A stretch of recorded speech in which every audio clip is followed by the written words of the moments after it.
Papua নিউগিনিতে চলমান series হামলায় নিহতের সংখ্যা বেড়ে দাঁড়িয়েছে ২৬ জনে, যার মধ্যে ১৬ জনই শিশু।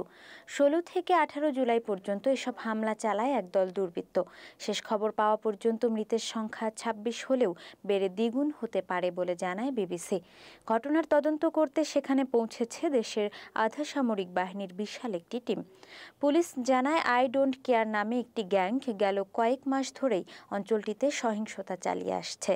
প্রাথমিক ধারণায় তাদেরই সন্দেহ করছে পুলিশ। এদিকে স্থানীয় গণমাধ্যমগুলো জানায়, প্রত্যন্ত অঞ্চল হওয়ায় সেখানকার থানায় সাধারণত খুব বেশি সংখ্যক পুলিশ থাকে না।